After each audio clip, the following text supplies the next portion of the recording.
Joining us from UConn, head coach Geno Auriemma, Nika Mühl, and Paige Bueckers. We'll begin with an opening statement from Coach. Thanks. Well, obviously, these have been three pretty interesting days, to say the least. The energy that it took to finish this off was really pretty remarkable to see our players summing up that energy today after what happened yesterday. You know, that took a lot, and you know, couldn't be prouder of them. They acted like they could have played, you know, another 40 minutes if they had to. You know, that they were committed to, we're going to do whatever we have to do to win. And you could tell by the way we played defensively that that was the case.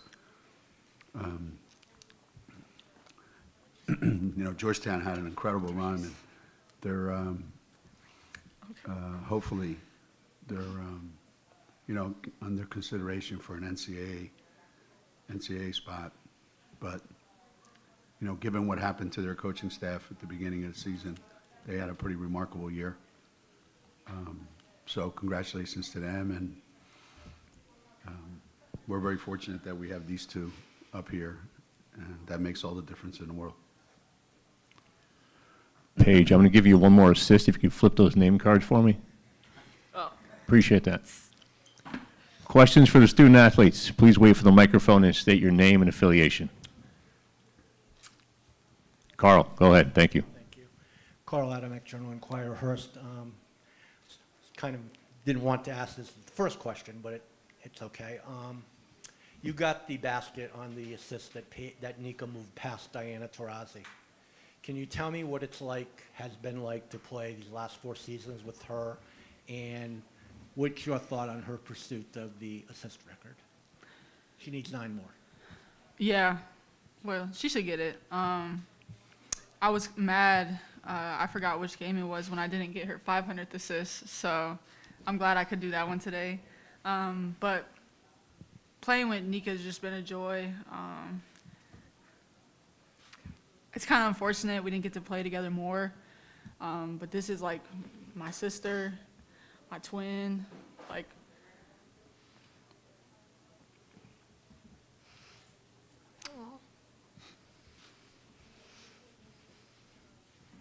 She don't gotta say nothing more. She's just been there for me through everything that I've been through, and I've been there for her, whatever she's going through. But this is what makes the game of basketball so special. It's not what we remember for what we did on the court, but what us players will take away the most is our relationships and the memories and just the bonds that we've created. But she makes everything so easy on the court. She's the one that holds us down offensively, defensively, just a solid force every single game, so consistent. Her and Aaliyah have been our rocks this entire 4 years we've been together.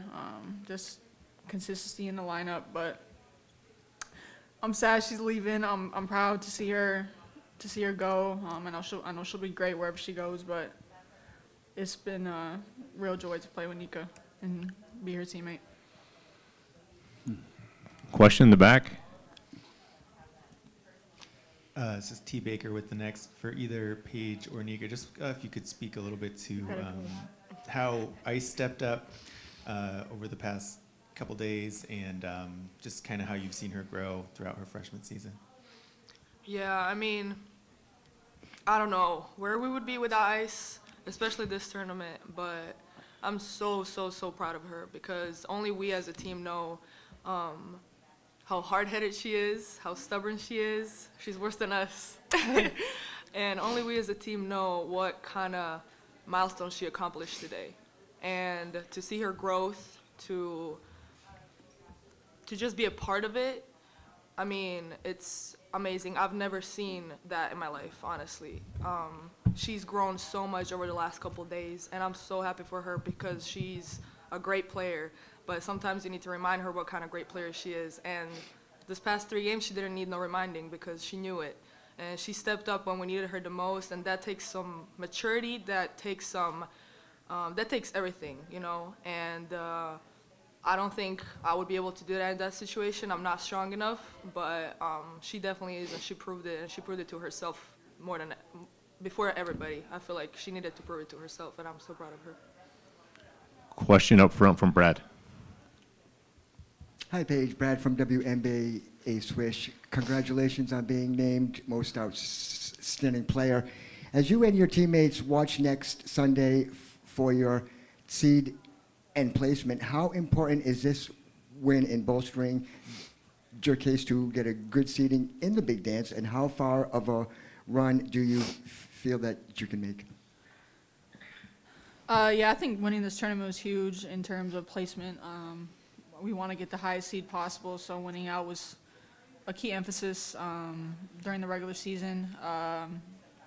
But I think when we're watching, we'll just, like we have all season, just go with whatever is thrown at us, go wherever we're seated at, make the most of it, and hopefully we can get home court advantage. That's a huge thing that we want to have, being one of the top 4 seeds. So that would be great, but just continue to play UConn basketball, continue to get better at practice these 2 weeks before the tournament starts, and just focusing on becoming a better team will take us how far we want to go in March. Question from Mike on the left. Paige, Mike from Hearst. Would you just share your thoughts on the topics Coach hit in his opening, what it took emotionally and physically to do what you guys did over the course of these 3 days, and what does this body of work mean to you? Yeah, it means everything. Just the continuous blows we've taken throughout the entire season, us finding consistency in who we had in our lineups and building chemistry, and then one of our main people go out in Aaliyah. So just, again, having to step up, having to roll with the punches, having to adjust. But honestly, having been through so much, we sort of adapt to it every single time it happens to us. Different people step up. We just instilled confidence within each other, within the freshmen. They'd never been here in this position before, so just continuing to be in their ears about being confident how we need them, and just go out there and play their game. Just time after time, having different people step up and us responding to adversity with resilience and perseverance is sort of what our identity is as a team. We'll go to Doug in the front row. Doug Farmer, DAP. Paige, 2-part question. Just, you talked a little bit out there about what it meant to actually be playing this year instead of sitting on the sideline and injured. What does it mean to you to play in the NCAAs again, healthy for the first time in a couple years? And the second part is just, there's so much buzz around women's basketball, this tournament. People are talking about it more than the men's. As the outside, internally, as one who's going to be playing this, what does it feel like that it seems women's basketball is finally getting its due from fans, media, everyone out there? Yeah, I'm very excited to play in the NCAA tournament. It's what you prepare for your entire life, to shine on the biggest stage. So super excited that the time is around and I'm able to play and participate in that in a different way I did last year. And then just with women's basketball, my freshman year, I didn't even know we weren't able to use the term March Madness. And now we are, which is just a testament to the women's game continuing to grow. Big names continue to put up big numbers, and people watching, and the media is paying more attention. We're getting more just spotlight, I guess, and accessibility to it. A lot of people are tuning in and watching. So I think the tournament will be great, just on continuing the rise of women's basketball. Question from Emily in the back left. Emily Adams, Hartford Current. For either of you guys, I mean, having won a couple of these tournaments before, also in seasons where you were dealing with adversity, I mean, did this one feel different for you guys compared to the first one that you won the last couple of years? I mean, every time we win, it's a different story. Every tournament championship is with different people, whether it's on the staff, on the team. It's just a whole different story, a whole different vibe. But for me personally, this might be the most special one. Not just because it's my last, but it's also because, you know, we've been dealt the worst cards ever. And we just never stopped believing in ourselves. And, you know, Coach said when the tournament started, or I think when, like, Aaliyah was out or something, he said, I'm so confident, nothing can shake us up. And that's true. And it wasn't fake, and that's how we all felt. And we just fed off of each other. And that's because we trust each other. And we have been put in that situation so many times over and over again. And, I mean, I don't think there's anybody better prepared for situations like this than us. So having 7 available players today, 7 on the bench, I mean, that's ridiculous. And to be able to pull it off the way we pulled it off with the help of, you know, everybody in the gym, it was so loud, it was so electric. We were just feeding off of that, feeding off of each other. And, yeah, this is probably the most special one. Question from Corey in the second row. Corey Drummond, Crichtonian. Nika, when the first committee rankings came out, you guys were 12th, low 3 seed, not necessarily guaranteed a home site. Now that you've played through, it feels pretty certain that you will be. How does it feel to know you're going to get at least one more game at home before you end your career? I mean, honestly, I don't think any of us, me personally at least, I don't even follow that, so I had no idea. But I kind of expected the whole time that we were going to get that home game. So knowing that we are, I mean, it's just another opportunity for me and this team to play in the best gym ever, in front of the best fans ever, and I can't wait. And I feel like we're so excited. I feel like right now, we're so tired, but we could go out there and play another game, you know? So just super, super excited and so happy that I'm going to be able to share the court with my team, especially on that court. It's the most special one, so. One last question for the student athletes. Carl. Nika, I don't think we've talked to you since you announced your decision to leave here. Can you take us through the process of that decision? And, you know, have you felt that sense of urgency even more now that it's over? I feel like, you know, it's been such an emotional year for me. What this program has done for me. They took me and my team to Croatia to play in front of my people. Brought my sister over to play in Gimple. And then just the senior night, I mean, the whole year was too emotional for me.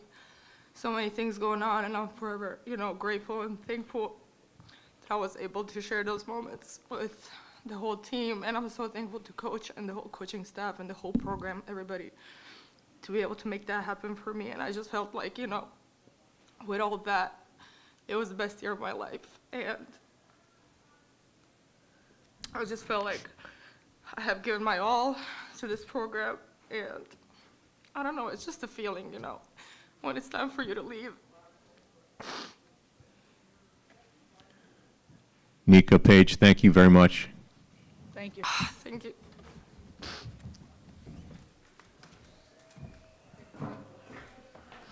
Questions for Coach. T in the back.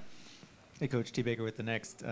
Prior to this press conference, we learned that Georgetown's in talks to hire Darnell as the head coach. Mm-hmm. Just curious about, you know, the reactions to that news and kind of how you've seen him as an X's and O coach, but also as just a leader in that program. There's a, you know, there's a lot that goes into, you know, having a great season. A lot of people have to have a lot of confidence in each other. They have to believe in each other. And sometimes, you know, the adversity that they went through in the beginning, you know, brings people together. But I think the way he navigated all this, you know, he didn't make it a, you know, he didn't make it a cause. He didn't make it a, you know, he kept it real, you know, about our team needs to be able to do this. And getting to this game, I told him before the game, I said, you know, when a team does everything that they're supposed to do or can do and put themselves in this situation, I said, I hope that teams like that get rewarded because they deserve it, and he deserves to be the full-time coach there. he's done something that hasn't been done there in a long, long time. And I hope it works out. I would wholeheartedly endorse him for that job. Question from Vicky in the second row. Vicky Fulkerson from the New London Day.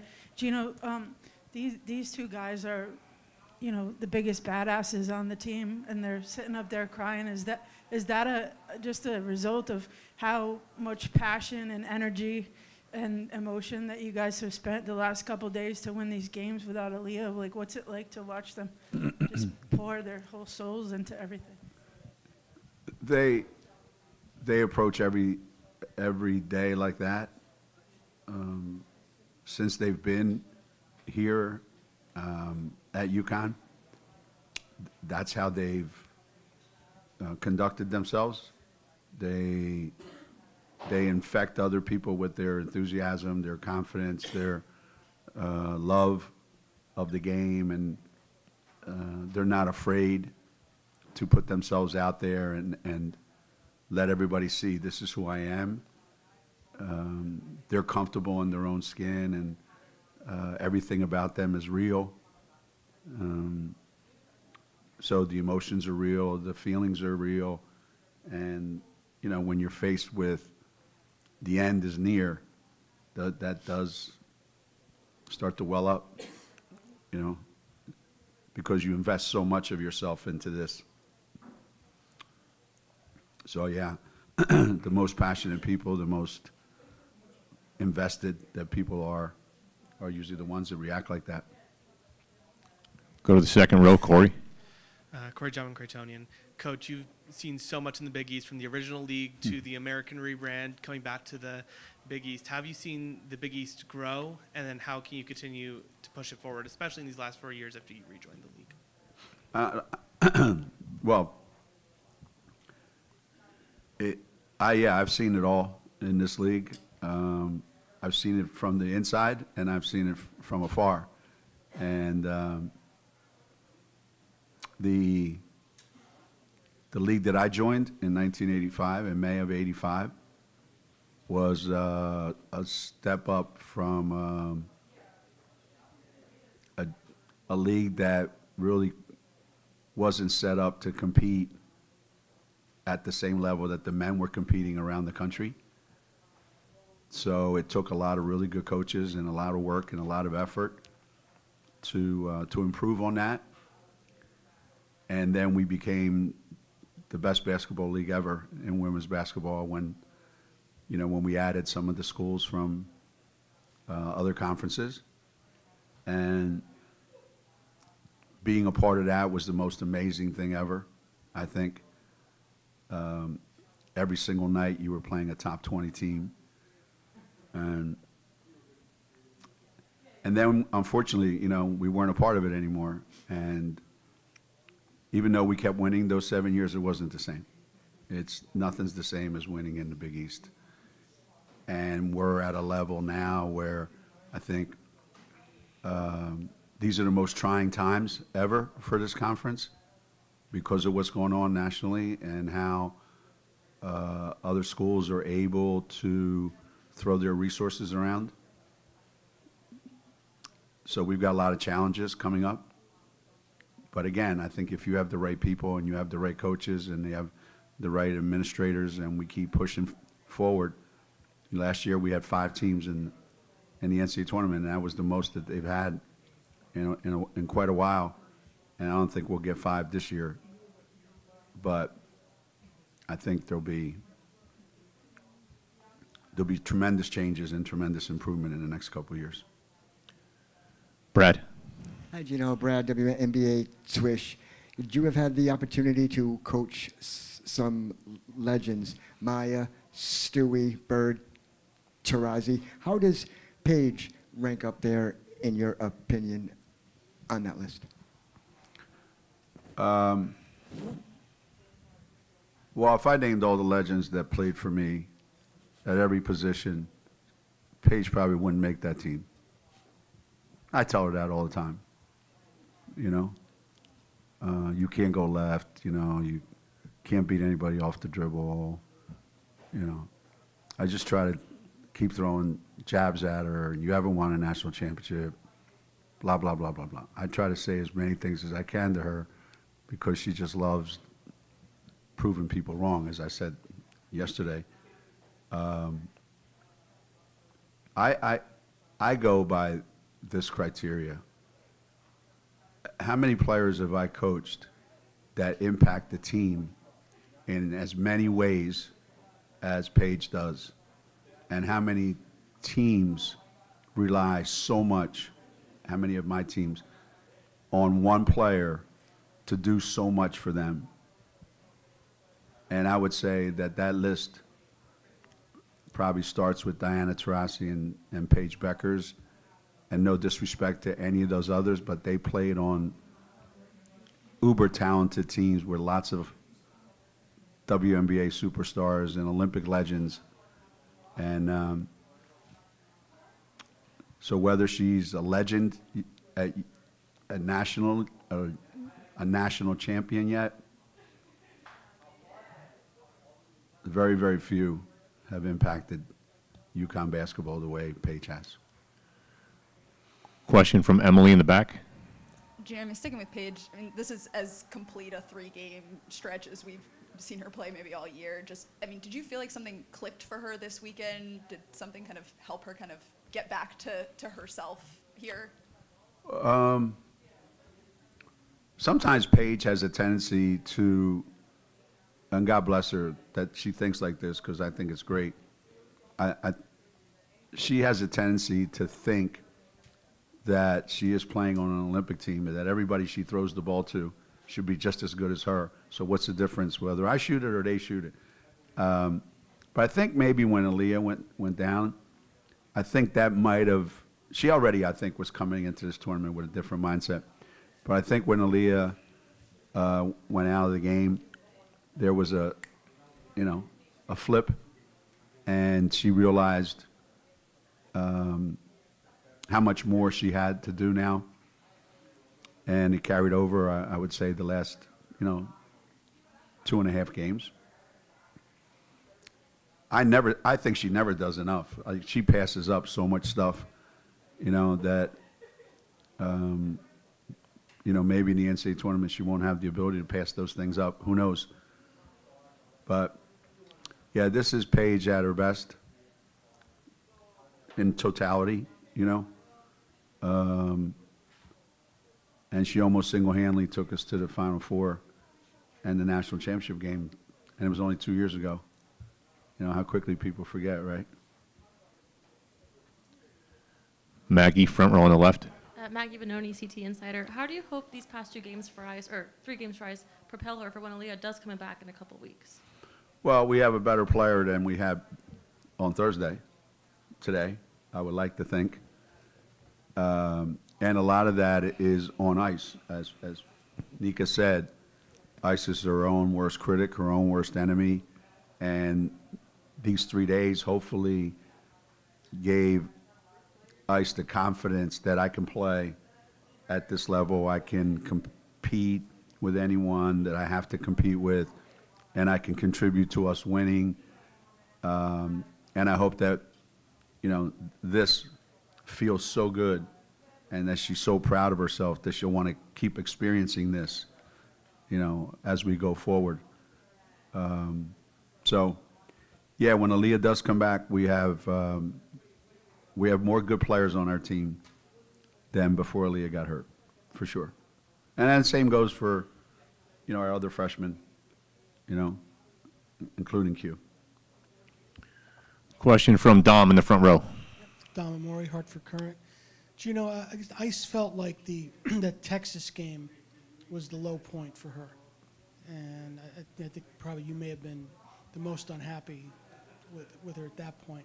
Can you kind of take us through that and kind of the trajectory from there to now and how you kind of tried to build her and she tried to build herself?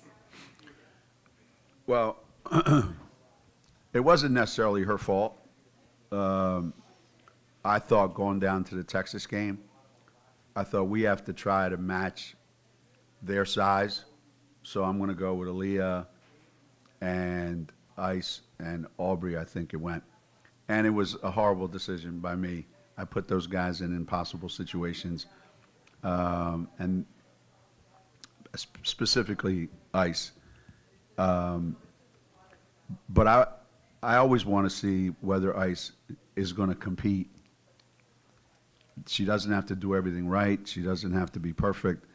But I want to see what her competitive spirit is out there, you know, like Nika's is, or like Paige, or KK, or Ash. Like, I want to see, you know, how your competitive spirit can impact our team. The skill level, that'll take care of itself down the road.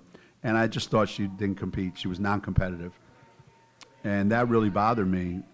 And so I realized that I needed to be much harder on her.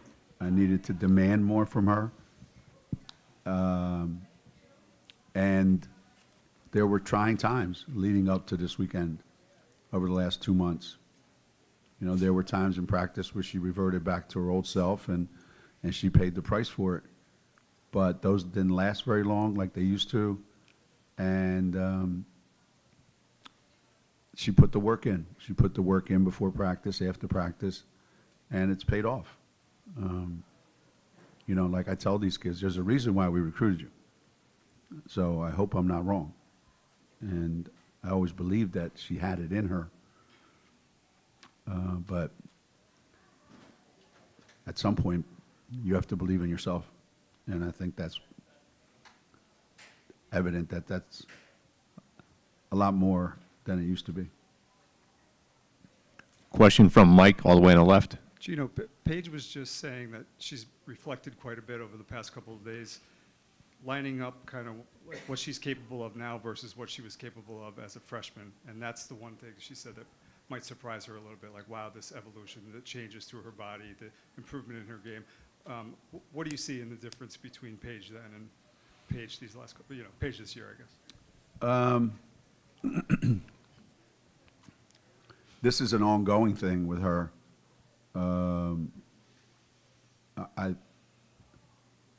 I think her biggest change, other than actually, yeah, her body type is different.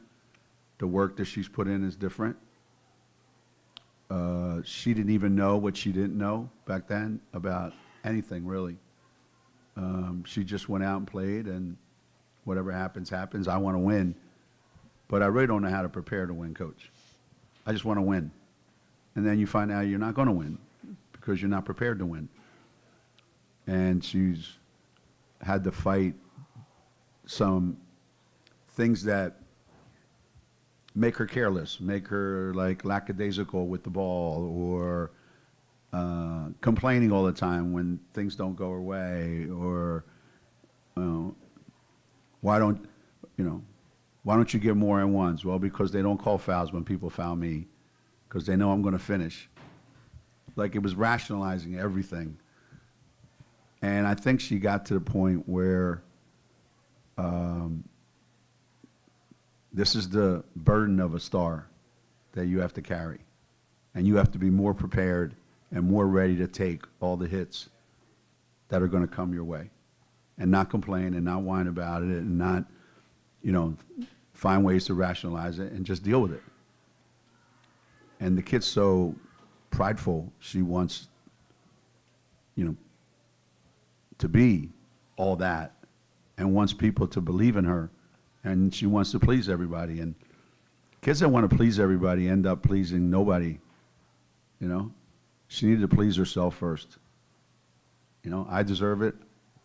I own this now, and I think that's made the biggest difference in the world.